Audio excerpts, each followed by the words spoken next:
दोस्तों नमस्कार, मैं राजेश बुगालिया। हर रोज की तरह आज फिर आप लोगों के बीच में एक कहानी लेके आया हूं। यदि आप चैनल पर आप नए हैं तो आप इसको सब्सक्राइब करें, बेल आइकन दबाएं। एक प्राचीन समय की बात है। एक ऋषि अपने शिष्यों को तीरंदाजी की कला सिखा रहा था।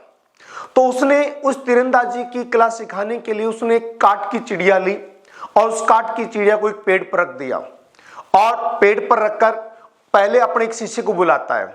पहला शिष्य जब आता है, उस शिष्य से ऋषि प्रश्न पूछता है कि आपको क्या दिखाई दे रहा है।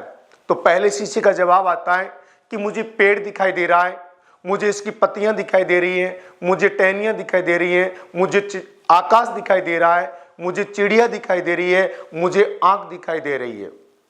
और इसके बाद में उसे कहता है कि आप रुकिए, और ऋषि अपने दूसरे शिष्य को बुलाता है और जब दूसरे शिष्य से वापस यही क्वेश्चन करता है कि आपको क्या दिखाई दे रहा है, तो दूसरे शिष्य का जवाब था कि मुझे उस चिड़िया की आंख दिखाई दे रही है। तो गुरु कहता है शाबाश, अब आप तीर चलाइए।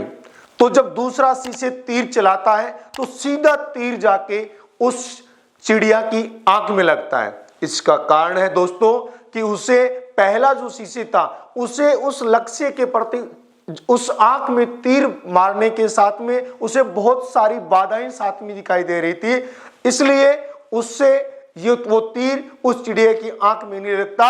और जो दूसरे शिष्य था उसे केवल उस चिड़िया की आंख दिखाई दे रही थी, अर्थात उसकी नजरें केवल अपने लक्ष्य पर थी, तो वो दूसरा शिष्य सफल हो पाया। तो मेरे दोस्त, अपने जीवन में यदि आपको सफल होना है तो हमेशा अपना जो नजर है, अपना जो लक्ष्य के ऊपर है, यदि आप रखेंगे तो हमेशा हम सफल होंगे। क्योंकि जो आदमी बड़ा करता है उसके बीच में हमेशा उसके रास्ते में कंकर पत्थर जरूर आते हैं, लेकिन यदि आपकी नजरें आपके लक्ष्य पर होंगी तो कंकर पत्थर उबड़ खाबड़ रास्ता आपको कहीं भी कोई परेशान नहीं करेगा। हमेशा आप जीतेंगे, सफल होंगे। तो हमेशा अपनी नजर अपने लक्ष्य पर रखें और लक्ष्य बनाकर रखें। Thank you. जय भारत, जय हिंद।